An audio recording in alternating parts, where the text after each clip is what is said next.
Lisa, you're my favorite. It's so good. Okay, listener, you are in for a treat.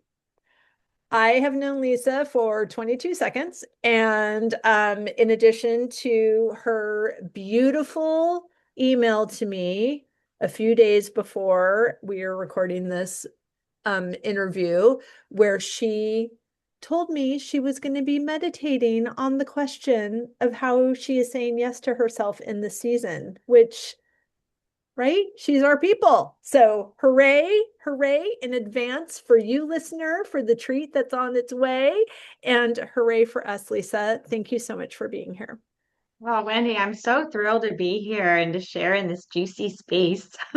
It's so good. And I love these connections that, although physically we've only just been introduced and met, and spiritually and energetically we're already so connected that it's already done. And so it is. And that was a great conversation. And it hasn't even happened yet. Well, that's the whole thing about it, right? It's it's the never knowing and the all knowing. It's right. It's the nothing and the everything, Which and we're is right there. beautiful. And we, just before I hit record, we started talking about just the nonlinear path to where we are presently and the women we've become. And it maybe felt like it was happening to us rather than for us, or it was just a combination of things that didn't really make sense. But when we look back on it, it makes so much sense. In fact, I was just telling one of my clients, she's building a business, but she's been at it for a while, but she's taking it to the next level and inviting clients into her world. And I said, you're not just starting. You've been doing this. You've been collecting all the bricks to build the foundation. It's like deciding to build a house and then realizing that you own a Home Depot already. So you've got all the materials you need to build the house. You just haven't done it yet, but it's going to be quicker and easier because of our life experience, because all that we've been doing that has been added to our vortex that we can now create from. Yeah, yeah, absolutely. I had two thoughts that came to mind as you were saying that. One was, I might confess that I have gone kicking and screaming through most of my zigzaggy path, because I didn't trust myself, I didn't trust what was out there and the potentiality. So I thought that was really interesting. But the other thing is, um, this notion of women having um, to let go of who they were to be who they are going to be, and it's not. I mean, and I think it's for all people, but mostly women, because we're so tied to roles. Mm-hmm. As we're growing up, we are really culturally created in a space of, you're going to be this, and this shows that you're somebody, and this is who you are, and you start to identify by the roles, not by your identity. And so then we get in this idea of I have to leave that behind before I can be something else. And it's not that at all. I mean, we're evolving, we're building. And I love that notion that you said of, it's with this now and this now, these layers are, it's like a big giant banana split. Like you wouldn't want just the banana, Right. but you wouldn't want just the ice cream. And the Right. banana and the ice cream and all the toppings together make it so yummy. Yes. Yes. And it's in service. Like you said, we are not necessarily surrendering, or giving up things that define us, but we are shedding narratives that are no longer in service. We are shedding the titles and roles that maybe were given to us, and we were either the good girl and took them on and people pleased our way into working through those roles, or we went kicking and screaming like you did in some instances, but we are now at this place of realization, of awakening, of a decision that's not against anything that was, it's for what's coming next. Yeah. Yeah. And in the work I do as a yoga therapist, I'm often working with adults who have really complicated pasts full of challenges that became coping skills or created coping skills and became ways of being and what we might call traumas. And it's been really beautiful to help folks to first become really honest with where they are right now, Mm. to pause, to take a breath, and to go, huh, what is here? And then to start to peel it back. And like you said, just dropping away those stories, pulling them back. I just got chills while I'm saying this, pulling back to those spaces when life was less, there were less sprinkles, less toppings, right? And it was just really when we were children and we were forming those coping skills where you can go back and go, oh yeah, that's me, right? And I am still there and I'm still the same essence that I was when I was 4 or 8 or 13 or 16, all these points at which I took on these other things thinking that that was me, and being able to blend it all together but go back to that essence is super important. And watching folks rediscover sort of that child within them is just so humbling and so exciting Yes. Oh, because I love anyone out there can do it. Anybody listening, I don't want you to think it's not attainable. I don't want you to think that, first of all, I don't want you to think, I want you to feel. I want you to feel into that internal knowing, that gut feeling of who you are, and know that whatever happens outside of you, like you said, is happening for you. It may seem messy and complicated, and you may not have the answers. And the hardest thing is to be okay not knowing and not having the answers. But what you do know is who you are on the inside and what feels right. And you mentioned this vortex, you mentioned this space that we're in, that we're kind of we're spinning and are riding in, and there are those times where something happens and you have this little part of your gut that goes, oh yeah, and you ride it. That means you're in tune, you're in sync with your essence. Then there's those other times where you do something and you feel like it's the right thing to do. It's the right thing from society standpoint or from your people pleasing standpoint or your history standpoint, but inside your gut goes, uh-uh, uh-uh. And that's when you're resisting the flow and you feel it. You feel the resistance. I listened to a documentary about this guy who was in his probably mid 30s, and he was kind of having a bit of a midlife crisis. So maybe he was in late 30s, early 40s. Um, and his wife sent him on a meditation retreat in the Patagonia Mountains. Oh, cool. And so cool, right? And so he was on this retreat and he was a journalist, so he documented his experience. But one day he was sitting with a monk and he was asking, so what do I do about this fear, this anxiety I have? What do you do about fear and anxiety? And the monk said, which is it? And the guy said, well, fear, anxiety. And the monk said, anxiety is informative. And anxiety is an internal mechanism of saying whether you are okay or you're on the verge of a big change. Mm. And fear is a choice that you make in how you respond to this like bubbling up, knowing that you're going somewhere else.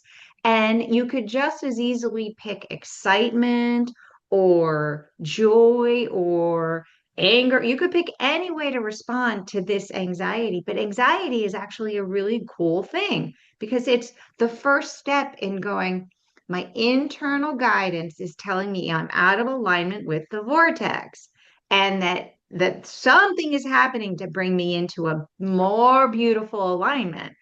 And so I thought that was fascinating, this notion that anxiety itself is not a bad thing. It means we're getting ready to allow a change. And whether we resist it, which I often did in my youth, when I still do in my Sure. older age, but when we resist it, it's we're blocking that natural path. And when we ride it, it's exhilarating and it's easy. And he actually even talked about this notion of a baby in the womb. And he said, the baby's in the womb. The time has come for that baby to be born. The baby gets anxiety. The baby gets this notion, oh, some big change is coming. Right. And the baby can resist, right? And the baby can say, no, I'm staying right here where I am. And it's very difficult Yeah. because the bottom line is they're coming out. Right. And so then some other babies will say, well, all right, I'm ready, and slide right out. And they're here. Yeah. And there isn't a wrong or right or a good or bad or it's just your choice. Right. And so the fact that we have the choice to resist when we want to resist, to flow when we want to flow, and to learn from all of it and be okay despite it all, it's amazing. I love all of that. It's so good. And it's this learning, this unfolding, this becoming a person who trusts those feelings and what they're trying to tell us. And for me, mastery comes from repetition. So I keep practicing. I don't always get it right, but the contrast is helpful when I make a decision or I continue on a path of thoughts that doesn't feel good, then I can course correct. I'm going to get another shot. Now, if I go down that road and it happens to be a day I'm recording podcasts, and then, the cleanup is a little bit more laborious. I don't just have to clean up my thoughts. I have to re-record. I have to issue apologies. I have to, do all of these things. There's a lot of editing. And I'm just using that as an example. I don't think that's happened. Well, I don't know. We could ask Shannon, my podcast producer. But the practice of that is what I do on the other side of that, even is, do I make myself feel wrong or be wrong that I had this experience and, went down this road that ended up not feeling good? And then I have the opportunity and the choice to course correct, to remedy, to create a new thought system, to create a new story about that same thing. I have recently been experiencing this. I had a situation come up that should have been triggering, but I'm doing the work and it wasn't triggering. And I even had a witness that kept saying, I can't believe you're not triggered. I was like, what do I care? I'm going to France tomorrow. Like I'm good. Like I don't need to let that bother me. And then, weirdo that I am, like dug that back up later to wonder, why wasn't I triggered? Maybe I should have been triggered. You know what? That was really not okay. And I like recreated the uncomfortable version of that story. And I felt like I was having an out of body experience, witnessing myself. Like, why am I even doing this. I already determined that I didn't care and it felt good. And it doesn't matter if other people thought I should care or that it was something you should care, like whatever. So I dug it up and then soothed myself again, like that really is not a big deal. Then I have retold the story. I'm never telling the story again, but I'm just using it now as an example. I retold the story to 3 different people who, of course, were all on my side and said, oh my gosh, that's so triggerable. That's so trigger worthy. You are right. They are wrong. I can't believe it. And it didn't feel good any of the times. And yet I kept thinking I should go swimming in that mud hole. And it's so fascinating to me that not only are the things that are the benefit to me have become a practice and they bring me joy, I chose to resurrect some gross dead thing over and over again for I don't even know what the reason was.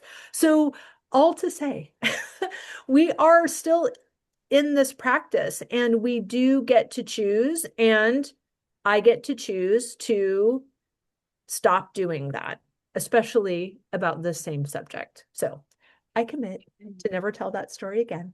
And just to like let that be okay, but not keep repeating the situation. Ruminating is a real thing Mm, because, and I'm going to get a little bit into science here because please. I'm a major science geek, and I am fascinated at how intricate and remarkable our bodies are. But we're wired to be risk averse, and we are wired with mirror neurons to seek out belonging and acceptance with others. So our mirror neurons, we look at what's out there and we pull it all in. And we use the same neuro pathways for the transmission of information all the time so that we can be super efficient. So ruminating is actually kind of how we're wired, which is why it makes it so difficult to get out of that story. And on top of that, in order to soothe our risk averse nature, we create coping skills, right? And we create these systems that help make sure we don't go to that same place again. And so the coping skills and those familiar neuro pathways and this need to belong and being risk averse, they all come together, and our brain just loops and tries to go back and use the same story, the same system. And when we're reprogramming it, there is this bit of what, like, wait, who am I? What am I? And you start to recognize how often we do go into that shame mode of, oh my gosh, I'm so worthless that I can't do that, or I'm, whatever it is. And it's very difficult to tell those old belief systems, hey, you got me through some tough times, but I'm going to go a different route now. I'm going to step outside of this ruminating and this shaming, and I'm going to be okay. And I love how you use that example of, even when you went through the internal process, you went to your external validating system and said, hey, am I So okay? dumb.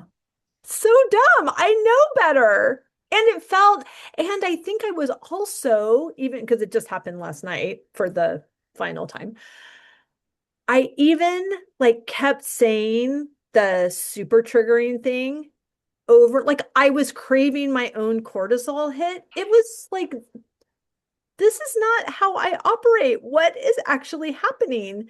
And so I'm wondering too, and in the science of this, in Gay Hendricks' book, The Big Leap, he talks about the upper limit problem. And it's this overall question that you're asking is, how good are you willing to let your life get? And are you creating barriers? Like, I'm feeling so good, so I'm actually gonna like dig up something that I buried so beautifully before. Like I'm making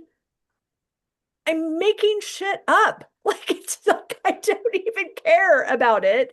And I was bringing it back in the surface to, I don't know, like to make my life not be as great as I want it to be. Like whatever that upper limit, it doesn't make sense. I don't think we can reason it, but we can recognize it and redirect our thoughts and create a new narrative and get back Yeah. to where, and that's when that upper limit, like you're hitting your ceiling.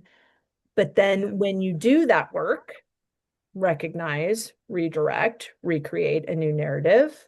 I love the iteration. Then that ceiling becomes your new floor, which is what's happening in Absolutely. this moment. And I think grant yourself some grace, right? Like, Also I ridiculous, mean, though.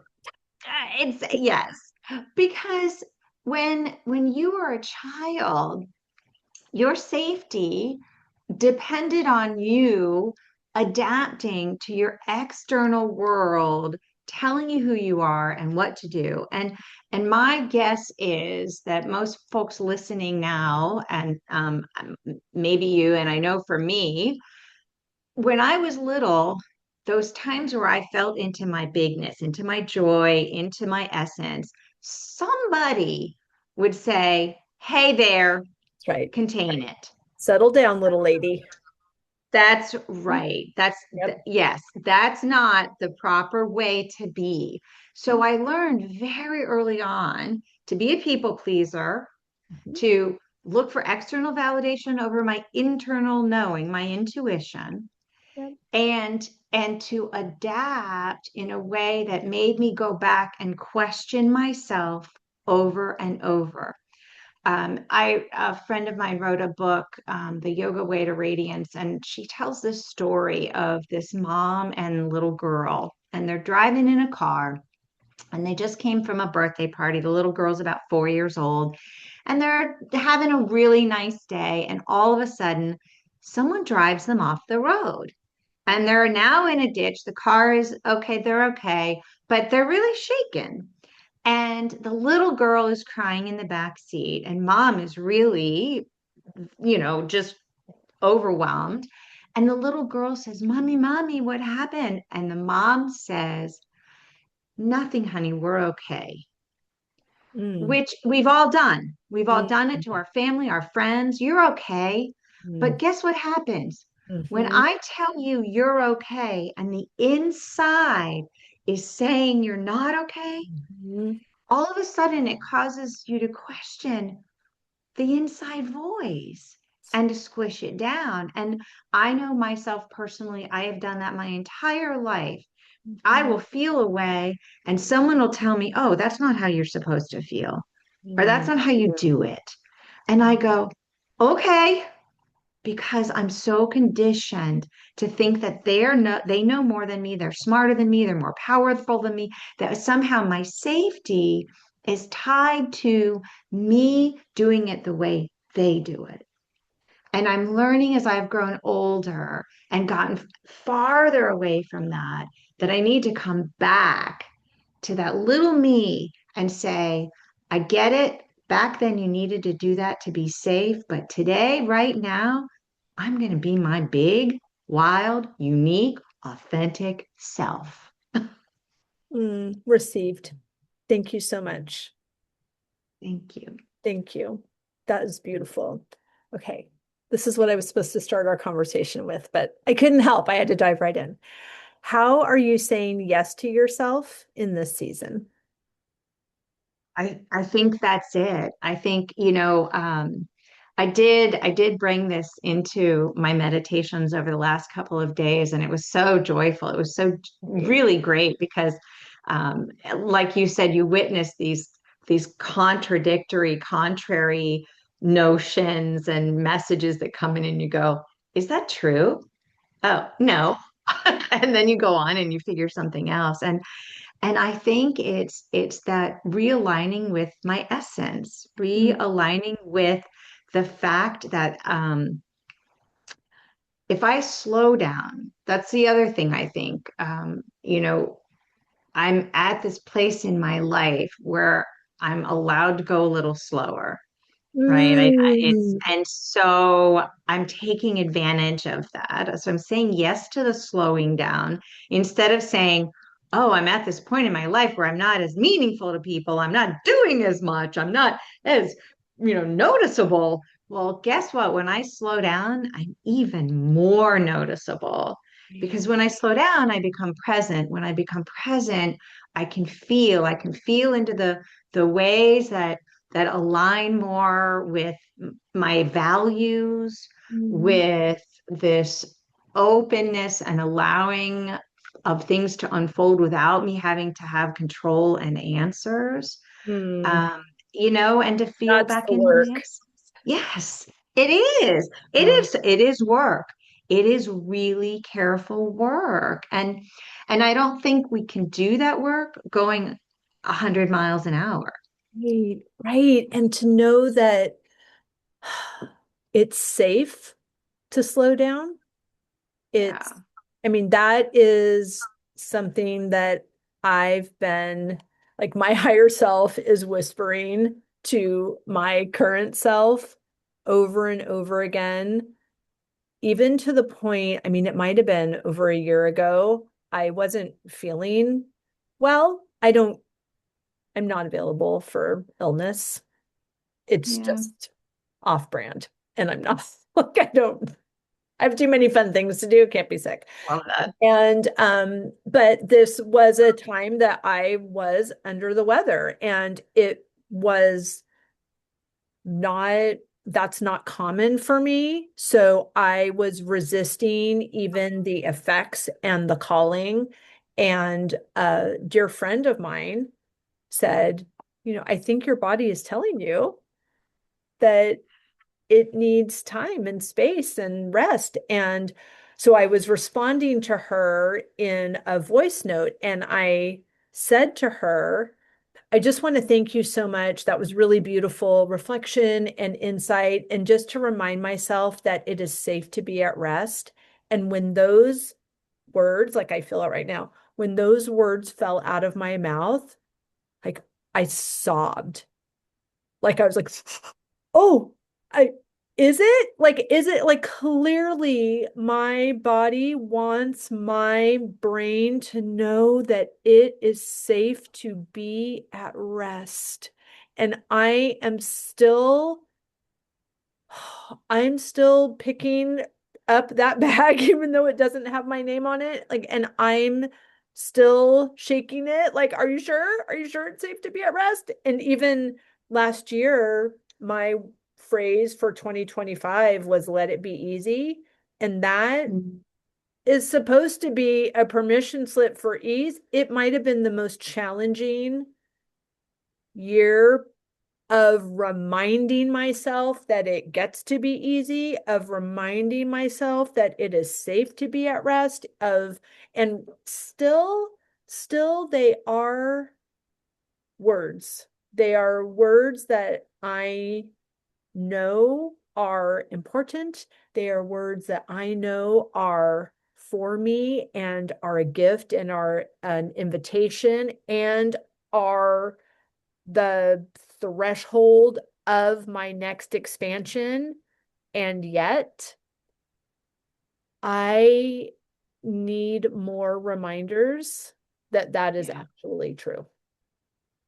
Right. Yeah. Well, very often what we speak to others is the message we need to receive. Always. It is being channeled to us because language is such an important part of our culture. If language were not a part of our culture, it would be communicated energetically. Right. And I think what happens when you get to midlife, your body is making these huge changes, and you are moving from this more physical space to a more energetic space. So you are able to notice, and so you are able to start communicating energetically as well as verbally. But I think you're right. I think your words are often, I know for me, my words, very often I can see the message that I'm giving myself. And I think it's beautiful. And I have to go back to this notion of rest, because that is at the core of what I teach, in the schools with the kids that I work with, and in my yoga therapy sessions, because I feel, as a society we've misunderstood what rest is, and I think people associate it with sleep. And to me, sleep is a very busy time. It's a place where we're reorganizing, where we're regenerating, where we're redesigning this physical body. We're quite literally digesting and moving and growing. And so to expect that the rest is going to come in this period of sleep is a little misleading. And yes, there are moments of rest in the process of sleep, but I think rest really comes in the slowing down. Rest comes in the creating space, the breath. Rest comes on the exhale. And physiologically, again, getting back to a little bit of the science, you have the sympathetic and the parasympathetic nervous system. The inhale activates the sympathetic, a super important thing. It's energizing, it's activating, it's connecting us. The exhale is the parasympathetic, the calm down, the rest response. And when we're hyper vigilant, when we're go, go, go all the time, we become in this chronic state of stress. We're inhale, inhale, inhale, inhale, inhale, Mm. shallow exhale. We're trying to go, go, go, go, go. But it's when the exhale comes, when we slow it down, again, it creates the space to go, oh, it's what I call the integration. It's the integration of all the experiences. So I remember going to my very first yoga classes years and years ago, and it was so painful to get to that relaxation part, because I Mm. thought, I'm not going to just lay here. What a waste of time, right?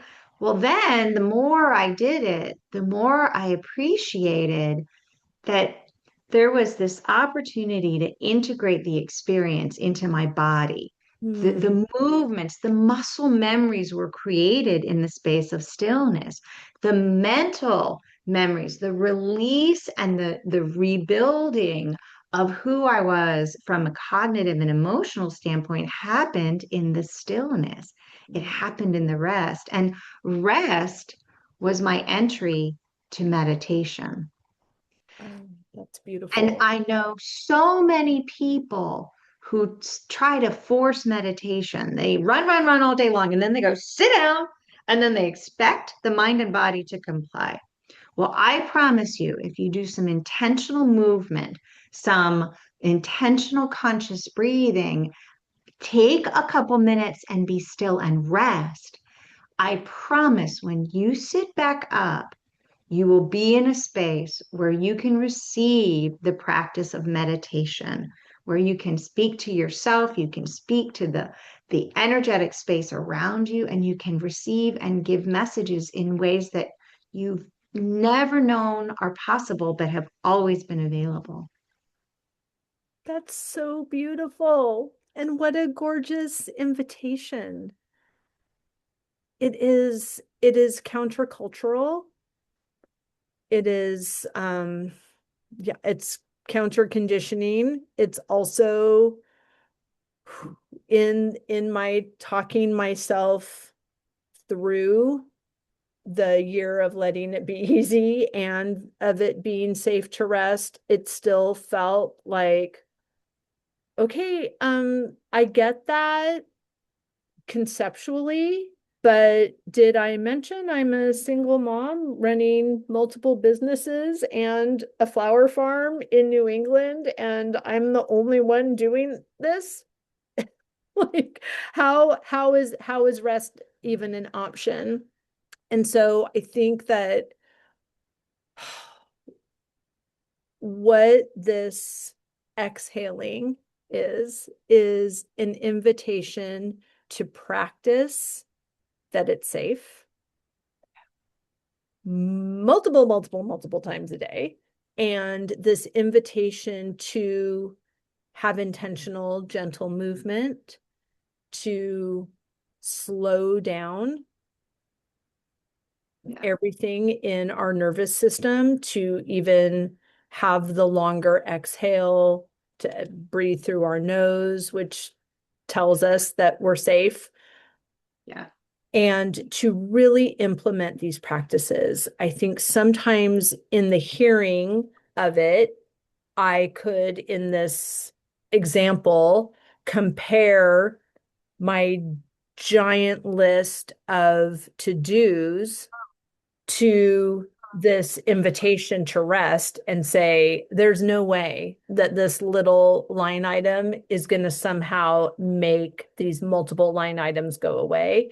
But I know that in a different realm, like in the space where my body is restored, where my mind is restored, where I am open to receive the messages and the ideas that are here for me, that is, it's the opening of inspired action, and it's the inspired action that makes that long list of to-dos happen, or support comes and somebody else does it, and like all of these things that are happening. And I think sometimes we feel like, well, yeah, I would love to do that breathing and yoga situation and meditating, but I'll have to wait until I go on sabbatical for work, or my kids are in school, or leave for college, or my husband goes on a business trip. And it's, instead of waiting for the conditions to align with the practice we desire, it's stepping into the practice we desire. And as a result, the conditions might not align, but we become unconditionally aligned in our own practice, and then everything changes. Yes, that's exactly right. And I work a lot with teachers. And as soon as they come to a training with me, they go, I don't have room in my day for one more thing. Right. Right. And they immediately that they've got that overload. They've got too much. And they think I'm coming in and saying, you got to now do this. And I'm not saying that at all. I'll never forget one time I was teaching actually a yoga class, and this woman came rushing in the door. She goes, I'm rushing to get my Zen on. And she said, she said, I come to my mat and that's where I can make it happen. And it made me realize that it's not, it's not separate. It's not that I have this crazy life and I have my practice. It's that the practice weaves in and out of the life in such a way that the craziness and the practice work together, right? And so they become who I am. And yeah, would I love it if everybody at some point in a day had an hour to go move and breathe and rest and meditate? Sure. But the reality is, I'd just be just as happy if you took 1 minute a day and consciously did some breathing. And then when you're feeling really, really crazed in that high energy where you're at your max, then find a high energy movement and meet it. And Ooh. and right, and be big and diffuse it, because then naturally you'll go, oh yeah, okay, this is where I need to be. And you come right back to that balanced state. And so in schools a lot, I work with transitions. And I think in our everyday lives, we can do the same thing. As I'm transitioning from one crazy thing to the next, can I meet that high energy and play with it and own it and then let it go? And then it settles me a little bit more. I have that moment of rest, and then I go into the next high energy. And so, I call it a bell-shaped curve where, we're here, the energy comes up. I want to be wherever the energy is and meet it. I don't want to resist it. I don't want to deny the high energy. I don't want to deny the low energy. And I think that our bodies becoming ill is because we're denying the space of energy that we're in. We're Mm, not letting the high energy be high and diffuse it. We're not letting the low be low and slowly nurture it into being bigger. We're resisting it. So I feel like it's really important to be all of it, but to have the tools to come back to that balanced state. that's so gorgeous. Thank you. Can you tell us a practice that we can do when we are feeling that high energy and what it would mean to match it, and then also what we can do when we're in the low? Yeah, absolutely. So let's say you're having a bit of a frenetic day, right? And it's been you feel it, and you still have a lot more to do, but you're feeling kind of almost counterproductive because Right. it's so big and you're overwhelmed by it. One of my favorite things to do is thunder and lightning. Ooh, And this is something I do with kids, and I will tell you, I use the same practices whether you're 5 or 50, because I feel like we adults need to be playful. We need to get back into it. So let's give it a try. okay. And if you're driving, you might want to like save this and do it later. But if you're in a place where you can move a little bit, you can do this sitting down, but it's the best is to do it standing up. So you come to a standing place and you just feel your feet on the ground and you just start to rumble your feet a little on the ground Okay. as if you're sort of starting to build a little bit of a rain cloud. Okay. And then you start to rumble your hands on your chest and maybe make a little sound. Ah.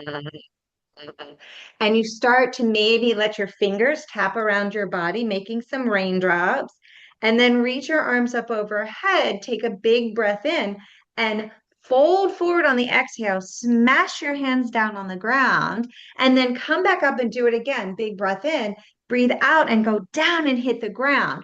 One more time, breathe in and reach up. One more time, hit the ground. Then bring your arms out to the sides as you stand up. Take a big breath in. And then as you exhale, make your arms go out to the sides like a rainbow. I love it. Yeah. And so as you do this practice, I want everybody to pause and try it. Rumble a little, rumble, rumble. Make that sound. This is the vagus nerve. You're stimulating the baroreceptors, the vagus nerve, that nervous system part that helps you feel and know.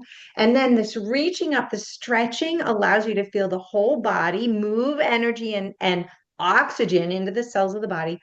Folding forward, that inversion allows you to literally go against gravity, dump it out, pour out the old breath, the old blood, the old fluids.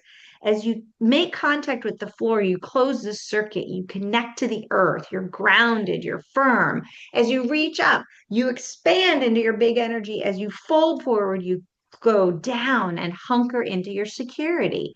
And then you come up at the end, you breathe in, and as you breathe out and your arms come out, you're re-smoothing your aura so that you can go into the next space. And you just take a big breath in, you sigh it out. Wow. I love it. And I love that there are enough steps to distract you from whatever thoughts are associated with the overwhelm and whatever. Like we already know, okay, I'm going to Yes. look ridiculous. So check. Yes. I'm Exactly. obviously not, there's Obviously no not. way to do this to look like a ballerina because you're not on the stage. So, Right. so just But do you it. can find a closet, you can find a corner, you can do it. And I have other techniques that are less I like awkward if you're demonstrative. feeling. But I have to say, so what we do is we teach teachers to do this in the classroom. I just actually did a corporate training. I taught people to do this in the boardroom because if everybody does it, then nobody looks weird. That's right. Oh my I gosh. love it. It's so good. And then what do you have for us when we're in the low? So my favorite example of this, it comes from parents. And first thing in the morning, the parent has been up for about an hour trying to get everything done. The parent is now in this like super high anxious state, like, oh, we gotta go, we gotta go. The kid is in bed. The kid is down here energetically. Parents are up here energetically. The parent opens the door and says, come on, come on, come on, come on, let's go. And the kid has low energy. Mhm. So I want you to imagine that same scenario. And you, as the parent, open the door. You stand in the doorway and you take a breath and maybe a second breath. And then you go and either in the bed with your child or on the floor next to your child, you curl up in what we call a turtle shell. In yoga, it's a child's pose. You sit on your shins and you fold your belly under your thighs. You press your forehead on the floor and you just slowly breathe. And you stay there for a few moments and you feel into your heart, you feel into your belly, you feel safe and snuggly. And then slowly, as you breathe in, you sit up and you stretch. And you yawn. Ha. And you wiggle and squiggle and you start to build the energy in the body. And maybe you flex the spine forward and back a few times or roll the shoulders. And you can start to feel the energy building and you build together. And then when you come into it together, you're co-regulated. So you're not up here anymore. They're not down here. You're in the same space and it's so delicious. And then you both go, all right, let's get to school. Yeah. So, Oh, it's so yeah. good. I love it. I can't wait. That's so fun. That will be a good practice to do with Amelia. That's so, Yeah. oh my God. Yeah, because I feel like so often our tension, our struggles, and the contrast are because our energy is not aligned with another person's energy or we are dysregulated ourselves. Mhm. And the more we can attune to and regulate our energy, the more impactful we'll be on those around us. And this was one of the things that came up to me in this, what am I saying yes to now? I'm saying yes to aligning myself with people who have that capacity to Mhm. regulate and to allow me to be big and meet me there and come down with me and allow me to be little and meet me there and come up with me and folks who embrace this notion that at the core of it all there's just this joy and goodness, and that's our goal, right? That's what we're there for. And if I come across people who aren't there with me, no judgment, no criticism, I'm just going to extract myself. I'm going to cut that cord and say, thank you very much. I'm going to go spend some more time with these folks over here. Right. Oh gosh, what a gorgeous invitation that is. Yeah. That's Yeah. beautiful. Oh my gosh. Because especially us people pleasers, I'm a reforming people pleaser.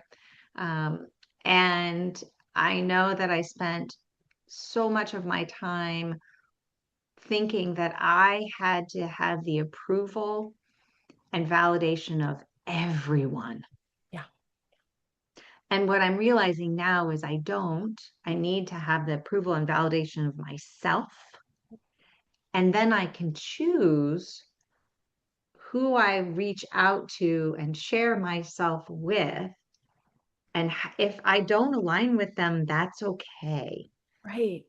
I have to stay attuned to my own values and and know that I can align with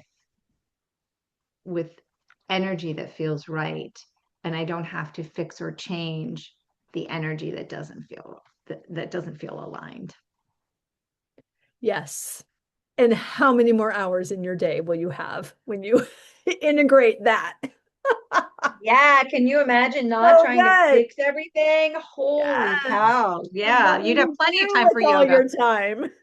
You have plenty of time for yoga and rest and everything else. For So that yes, sure. that's what we're talking about right here and right now. If we summarize it all, it says, pick the relationships that feed your energetics And then you will automatically stop, stop fixing. You will automatically align with your values, and you will automatically find the room for rest, the room for play, the room for joy, That's and right. less resistance. It's so gorgeous. Thank you, thank you, thank you. Please tell everyone where they can find and follow you, how they can stay in your beautiful orbit, all the good things. I welcome them into my little orbit. It's crazy, but it's mine. But it's not named crazy, No, I don't call it crazy. right? Creating calm. Exactly. And that is where you can find me. My nonprofit is createcalm.org. So you can find my work and my contact information there. If you're interested in the practices that we talked about today, you may want to pick up a copy of my book, Creating Calm in Your Classroom. It's a nod to my experience as an early childhood educator. It's designed for early childhood education classrooms, but I might argue that what part of our world is not a classroom where we're not learning? So it really is applicable to everyone, every age, every relationship. In fact, I have a colleague who said she was reading it in hopes of bringing some of those tools to her marriage. So creating calm in your classroom is there for everybody, and you can find me definitely on social media, either Create Calm or Lisa Danahy. Yoga Therapy with Lisa Danahy is my handle on social media. So Perfect. Well, we will link everything down in the show notes. Thank you so much for your time, Lisa. I have loved this conversation. I have too, and thank you for the beautiful work that you're doing here in the world, and the permission and the invitation that you open up through this podcast for people to know they can be their best and most beautiful, joyful selves anytime. Thank you. I receive all of that goodness.